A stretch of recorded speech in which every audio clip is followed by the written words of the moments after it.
Hello everyone, I'm Josie Galasasa, belongs to Group 5. Today I will be discussing to you about the system analysis. What is system analysis? System analysis is a problem-solving technique that decomposes a system into its component pieces for the purpose of studying how will those component parts work and interact to accomplish their purpose.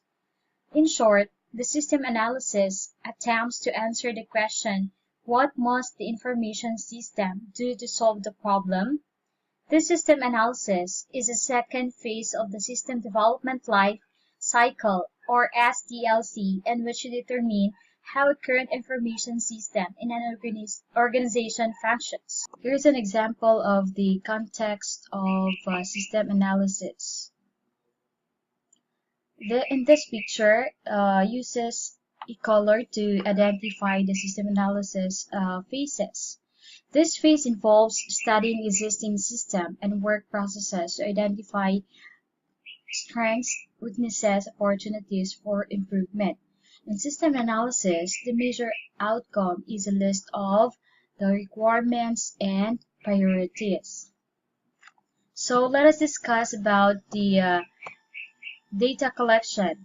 When we say data collection, it is a process of gathering and measuring information on targeted variables in an established systematic fashion, which then enables one to answer relevant questions and evaluate outcomes.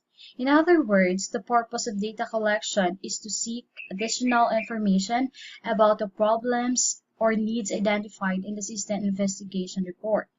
During this process also, the strengths and weaknesses of the existing system are emphasized. So, data collection is also an expensive process.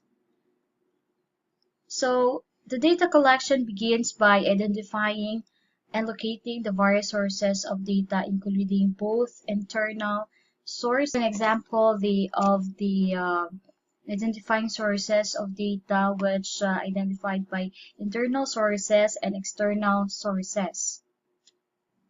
After data sources have identified, the data collection begins. So here is it. The steps in data collection. Before we discuss the identify data sources, then next is the data collection. In that, the data collection, the common used tools and techniques are interviews. The interviews was identified by two. Those are structured and unstructured. When we say structured interview, this is the questions are written in advance, while the unstructured interview, this is the questions are not written in advance. The interviewer relies on experience in asking the best questions to answer to uncover the existing system in action. Second would be the direct observations. When direct observation, one or more members of the analysis team directly observe the existing system in action. Then last would be the questionnaires. When many data sources are spread over a wide geographic area, the questionnaires might be the best method, and I think most of us already experience this or do this. Like interviews, step is to manipulate the collected data so that the development team members who are participating in systems analysis can use the data. Manipulation is called data analysis. When we say data analysis, it is a process of systematically applying statistical and or logical techniques to describe and illustrate contents and recap and evaluate data. Or we can call this the data and activity modeling using data flows, data diagrams, and entity relationship diagrams are useful during the data analysis to show how data flows and the relationships among various objectives, associations, and activities. I have here the example of data analysis, a simple process model. As we can see, the data flow diagram in order to identify its functions, the data flow uses different colors to identify its functions. In this, we can call this the process, while the square is the entity, and then this one where the data can be stored.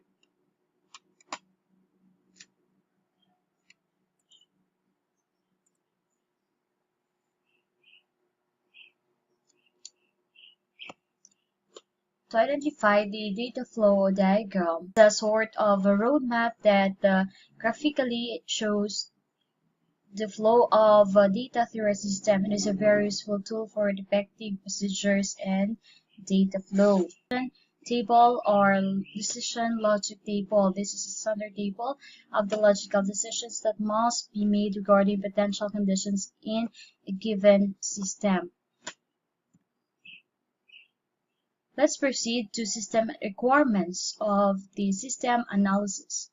The system requirements is a description of the needs and desires for an information system. So, as a requirement may describe functions, features, or and attributes and constraints. So, this was classified by different requirements. First is the functional requirements. Functional requirements. This is an activities, or it is a description of activities and services a system must provide. While the non-functional requirements is a description of other features, characteristics, constraints that define a satisfactory system. At determining the system requirements, the following are the methods. First, we have to discuss the system analysis phase. So, in this phase, the major output of system analysis phase is a system proposal that describes the finding of the analysis. It would be the requirements analysis phase. It is defined as the business requirements for a new system. The requirements analysis phase typically includes the following tasks: identify and express system requirements, prioritize system requirements, update or refine the project plan, then communicate the requirement statement. Here is an example of the context of the requirements analysis phase of system analysis. The key in the requirements analysis phase is what, not how.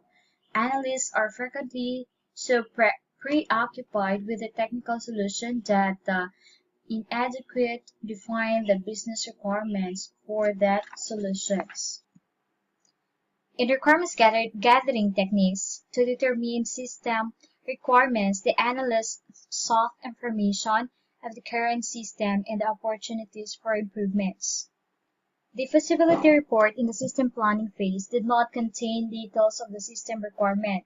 Thus, a full-blown study for the requirement of the system is necessary to understand the detailed operations of the business. With this, the following are needed for the requirements gathering techniques. Those are system objectives. Identify the objectives of the current system. Evaluate this system objectives. Identify the inputs, outputs of the current system, the origin of the inputs, and the destinations of the outputs. System functions. Define the functions of the current system. Identify the components of the systems, manual procedures, user interfaces, computer programs, files, and databases. Identify timings of input, output, and processing. Last is the is to identify controls on data entry, security, and processing. Let us learn about the Joint Application Design, or JAD. The primary purpose of using JAD, or Joint Application Design, in the analysis phase is to collect systems requirements simultaneously from the key people involved with the system. The result is an intense and structured but highly effective process. The picture of the session of Joint Application Design. So the typical JAD participants that plays a role according to their functions are as follows. Here, this is the session leader. The session leader organizes and runs the JAD. This person guides the team to keep on agenda, aids participants in openly expressing ideas and resolving conflicts and disagreements between the participants. Second is the active participants. These participants are the users and managers who know the necessary facts and details regarding both the current system and the objectives of the future system.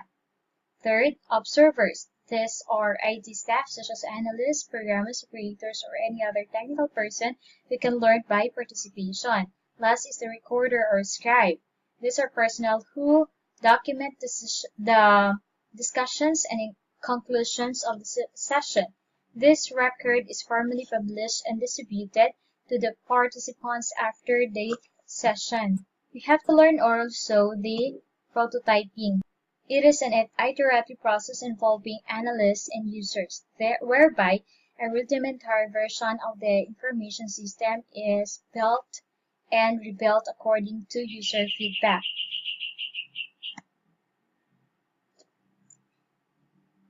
So the prototyping methodology covers three phases of the System Development Lifecycle, or SDLC. Here is now the analysis, design, and implementation. This currently and repeatedly in the life cycle until the system is completed.